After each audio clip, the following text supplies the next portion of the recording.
Balik lagi ke Gunung Merbabu, begini ceritanya.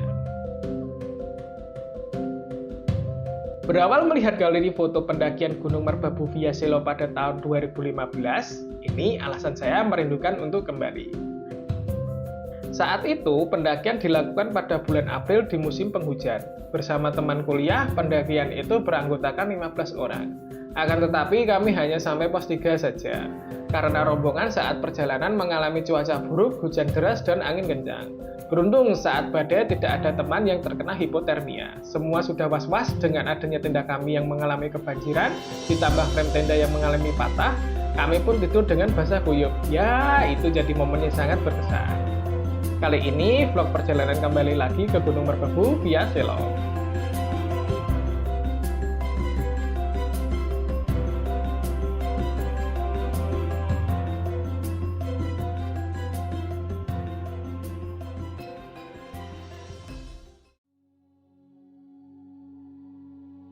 Pendakian kali ini ditemani dua teman saya, cewek semua, ini Putri dan ini Mbak Esti.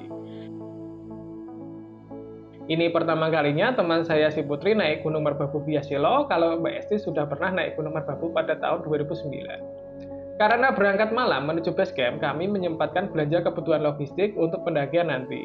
Saya dan teman-teman memutuskan untuk menginap di base camp sehari sebelum pendakian dimulai, agar besok kita memulai pendakian dengan kondisi badan fit dan segar.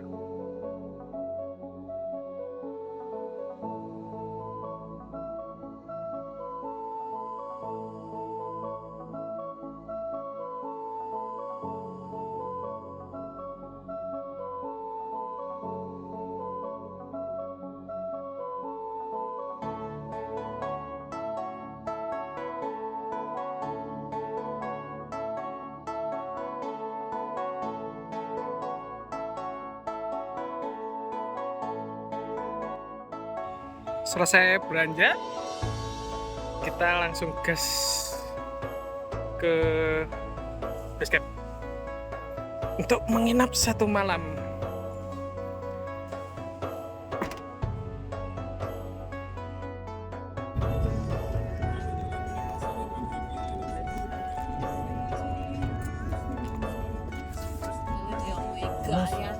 Oke, ini kok mau ya? Entek saloni.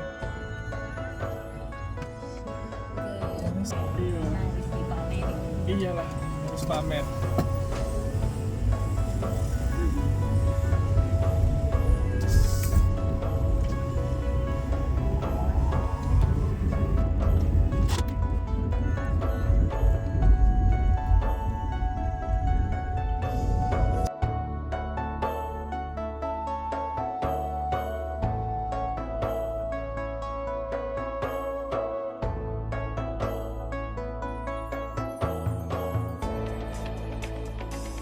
Untung diingetin. Kita lupa beli.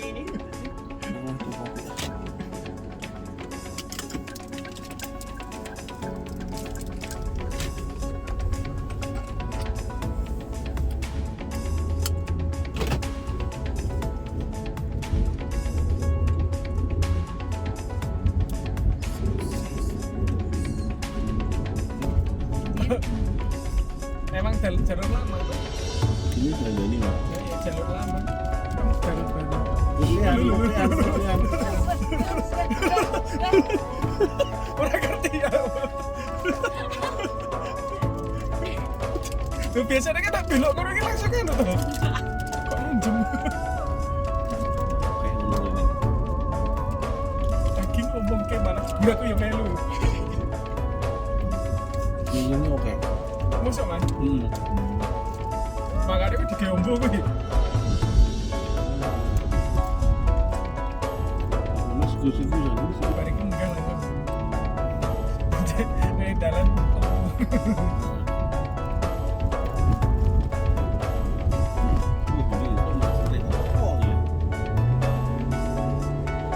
Ini lewat kapal wae PN.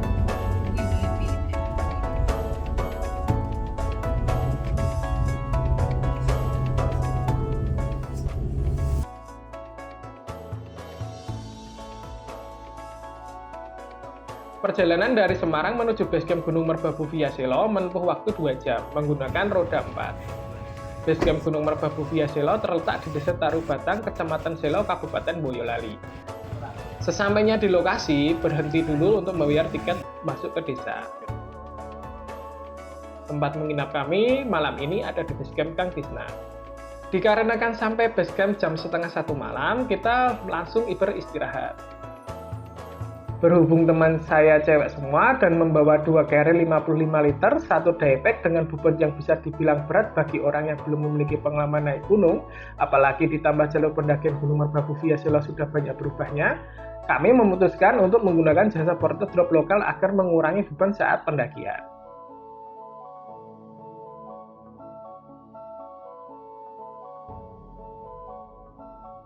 Adanya jasa ini sangat membantu para pendaki. Kenapa bisa begitu? Ya, adanya porter seperti ini, pendakian Gunung Merbabu via Selo jadi aman dan sesuai prosedur. Dari checklist bawaan, tiket masuk, bahkan sampah kita pun sudah dicek semua. Wah, gimana nih? Enak kan? Nanti cek-cek lagi. Kita tinggal naik gunung aja dan jangan sengaja meninggalkan sampah ya. Jasa porter drop kami dikenakan biaya sebesar 350.000. Tas yang berisi tenda, matras, alat-alat masak, dan beberapa logistik termasuk air sudah dibawa duluan naik sama porter kami. Kesepakatan awal dengan porter memutuskan camp di Sabana 1. Artinya, nanti tenda kami sudah berdiri di Sabana 1. Gimana? Enak pakai porter apa mandiri? Semua tergantung tim masing-masing ya.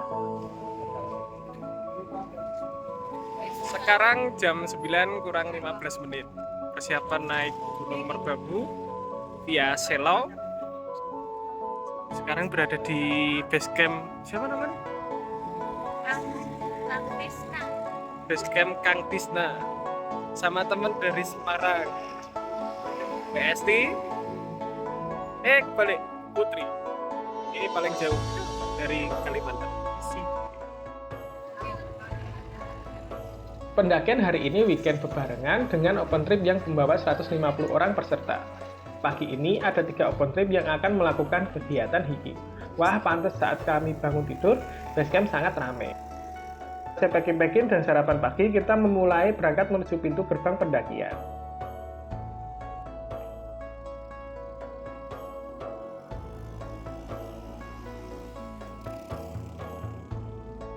Sekarang jam 9:05, masih nunggu 2 cewek ke kamar mandi, soalnya di basecamp banyak banget, bertepatan dengan trip dari Jakarta juga, makanya rame, beberapa elf datang dari Jakarta. Sebelum melakukan pendakian, kita diwajibkan registrasi ulang di pos jaga pintu masuk. Sambil mencari nama ketua rombongan, tujuannya untuk mencari nomor urut validasi ulang data ke petugas pintu masuk. Oh iya, pendakian Gunung Merbabu via Selo sudah menggunakan aplikasi online. Minimal pendakian wajib beranggotakan 3 peserta. Tujuannya, kalau terjadi apa-apa kepada salah satu rombongan, teman yang satu menemani di tempat, dan ketua rombongan turun menginfokan ke pihak basecamp kondisi yang dialami. Ya, itu alasan kenapa 3 orang. Wah, beda memang sekarang lebih ketat dan aman. Mantap deh buat petugas TNGM. Jadi, kalau ada terjadi kecelakaan atau apa-apa, itu tidak boleh diwakilkan dengan orang lain. Harus ketuanya yang harus turun menginfokan ke petugasnya ya. Link booking online ada di deskripsi ya. Yuk lanjut, ini beberapa rincian biaya yang dikeluarkan saat melakukan pendakian Gunung Merbabu via Selo. Tiket masuk TNGM Taman Nasional Gunung Merbabu adalah 17.500 per orang, termasuk asuransi 2.000 per orang. Tiket masuk desa 5.000 per orang, tiket layanan fasilitas basecamp 10.000 per orang, tiket masuk pengunjung dan kegiatan pendakian 10.000 per orang.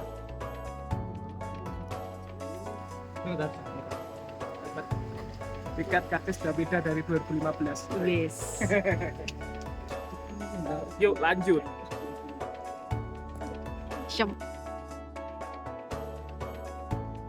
Jalur pendakian via Selo memiliki panjang sekitar 5,63 km dan memakan waktu sekitar 8 jam 15 menit hingga mencapai Genteng Songo. Kali ini perjalanan kami tidak dibekali gelang RFID yang berisi chip. Gelang RFID bertujuan agar jika rombongan pendaki yang mengalami musibah besar, maka akan memudahkan petugas melakukan pencarian dan meminimalkan wilayah pencarian. Meski tidak menggunakan gelang RFID, dikarenakan proses update dan perbaikan berkala, pendakian tetap aman kok. Dikarenakan di setiap perjalanan akan dipandu oleh Pal HM bantu seperti ini. Mau foto dulu di gerbang karena weekend, jadi buat putar balik rame. 10 kurang 20 berangkat dari Gunung pas 1 checklist terakhir Gunung Merbabu. Kalian kalau mau coret-coret jangan vandalisme di sembarang tempat. Di sini udah disediakan buat tempel stiker dan coret-coret. Tapi jangan coret-coret pilok. Norak tahu. Apalagi Gunung Merbabu juga memiliki CCTV. Ada 3 kamera CCTV yang terpasang pada sebuah menara di Sabana 1. 1 kamera mengarah ke puncak Merbabu, 1 kamera mengarah ke perkemahan, dan 1 kamera mengarah ke bawah untuk memantau panel surya yang menjadi sumber listriknya. Wah, sudah maju bener ya. Jadi nggak bakal tuh tersesat, asal sesuai jalur ya yang disediakan. Setelah nanjak sampailah jalur landai.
Ini namanya Pal HM. Tugasnya untuk membaca sensor gelang RFID dan di pal tersebut ada stiker pantul agar kalau malam hari terkena cahaya akan memantulkan cahaya. Selain itu, Pal HM merupakan sebuah petunjuk jarak per 100 meter. Pal HM pertama berada di basecamp pintu masuk pos Taman Nasional Gunung Merbabu.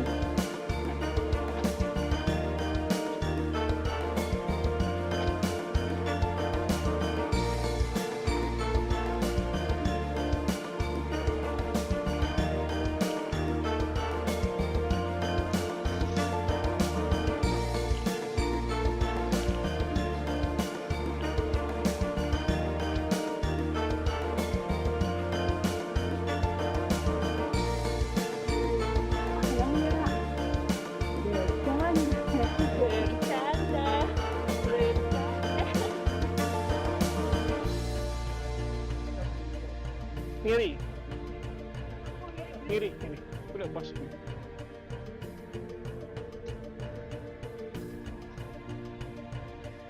Ketika jalan dan kalian menemukan persimpangan Pal HM tanpa tulisan nomor, itu Pal bantu saja, artinya masih tetap di jalur pendakian.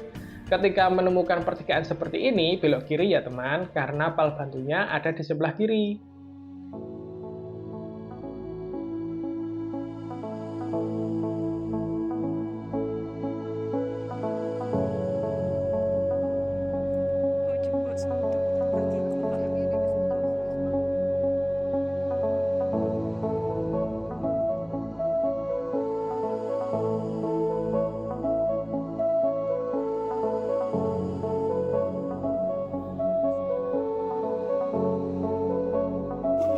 Nah, ini warung berjalan kita.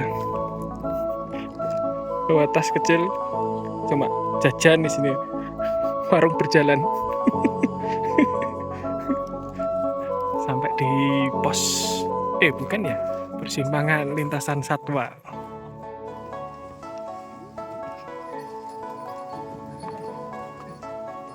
Yuk lanjut jalan. Perjalanan dari base camp ke pos 1 Dok Malang memakan waktu kurang lebih 1 jam. Sesampainya di pos 1 Dok Malang, saya pun kaget, pos ini sekarang luas banget, padahal dulu kecil, cuma sebelah kanan saja yang agak luas. Pos 1 Dok Malang berada di ketinggian 2189 mdpl.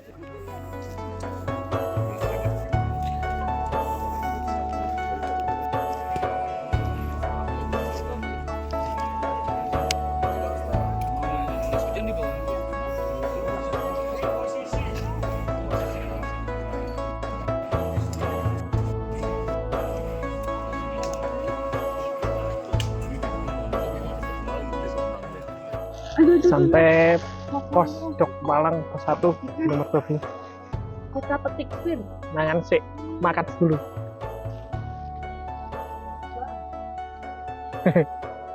Dia milihnya pir kok, biar bisa ngeper.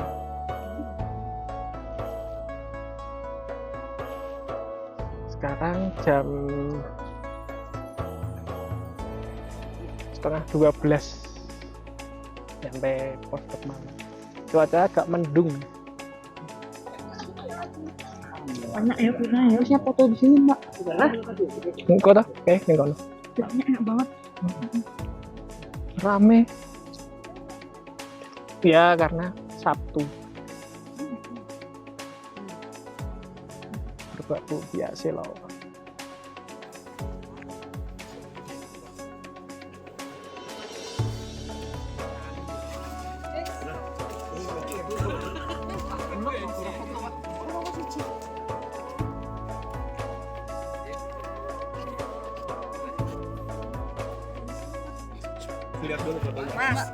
Yuk lanjut. Selesai beristirahat 15 menitan, kami melakukan perjalanan kembali menuju pos 2 Pandean. Berkabut. Yuk lagi, gas. Oh, dia pir biar pet.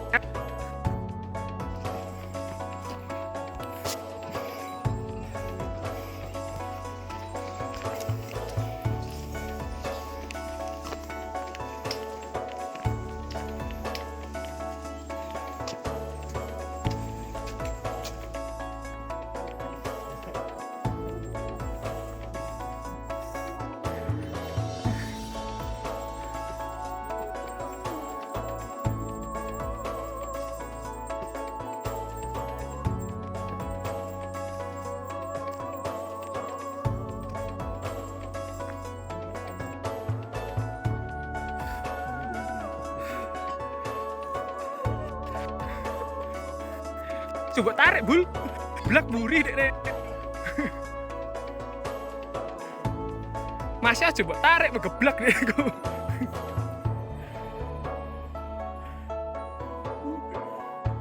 Kanan, ngiri. Kanan.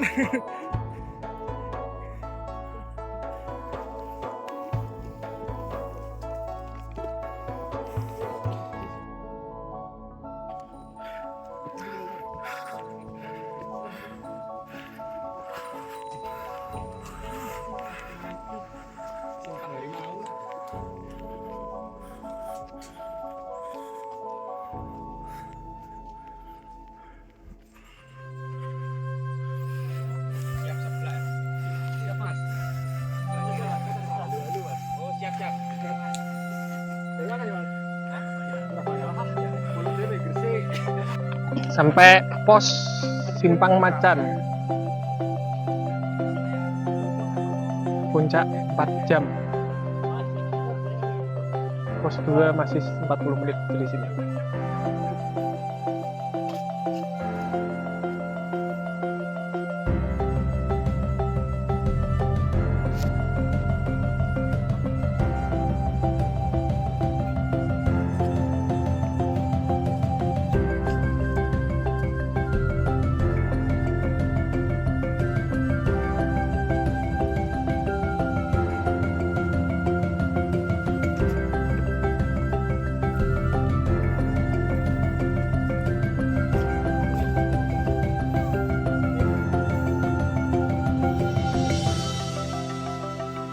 Saat perjalanan menuju pos 2, jalur sangat istimewa memasuki hutan lumut khas hutan tropis. Di sini harus hati-hati karena jalannya menanjak.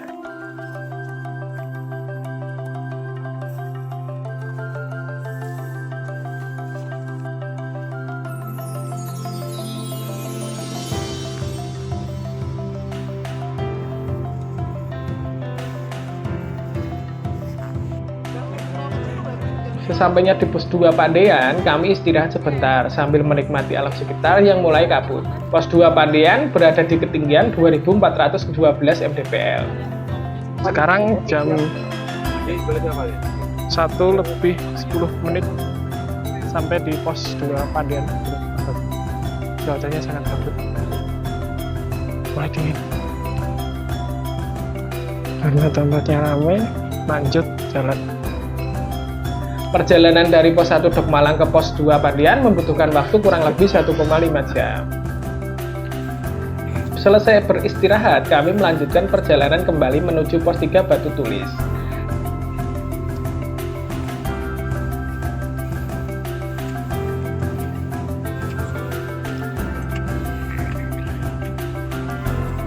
Sesampainya di pos 3 Batu Tulis, kami beristirahat sebentar.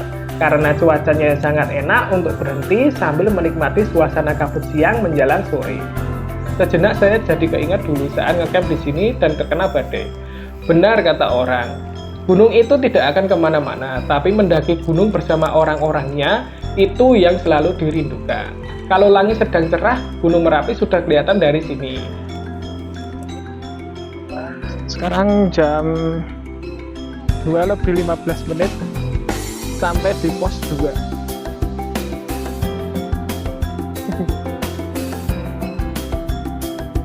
Di sini pos 3. Terus ini lanjut naik bukit ini.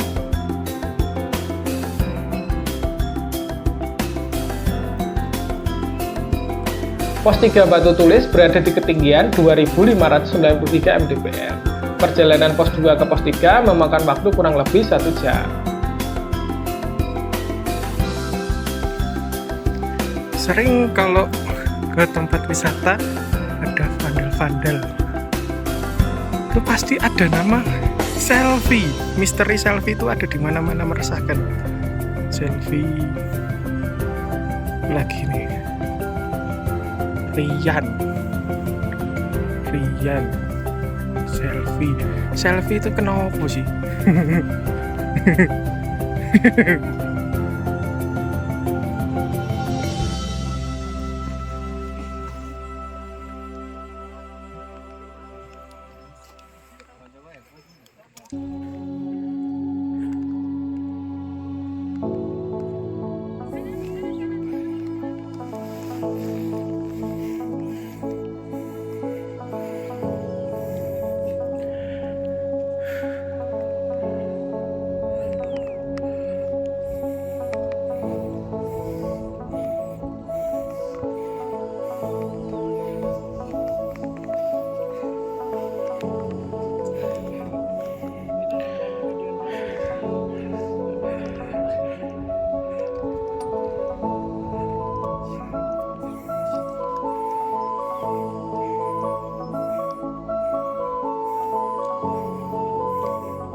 Sesampainya di Sabana 1 atau pos 4, kami disambut kabut dan bunga edelweiss.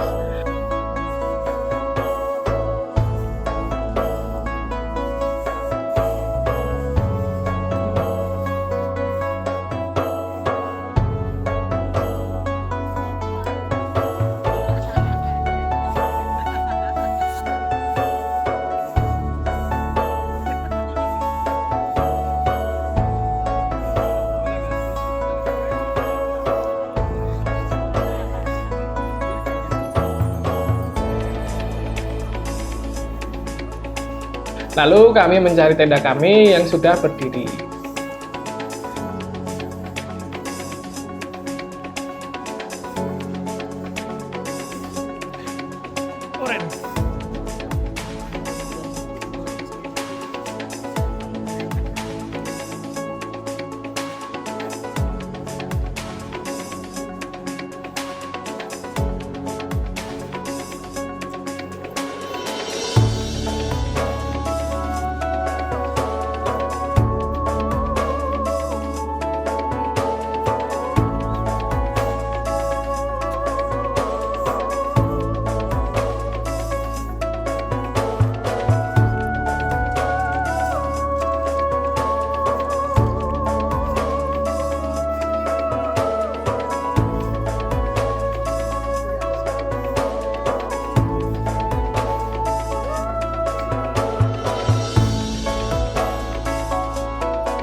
Sekarang jam 4:30, sudah selesai mendirikan tenda walaupun nggak ke video.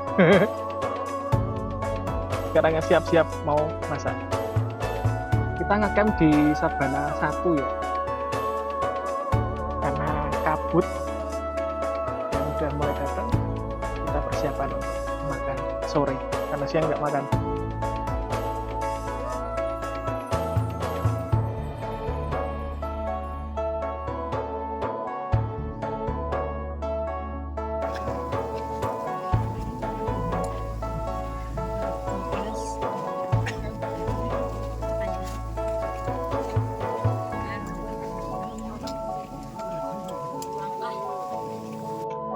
Terus sekarang jam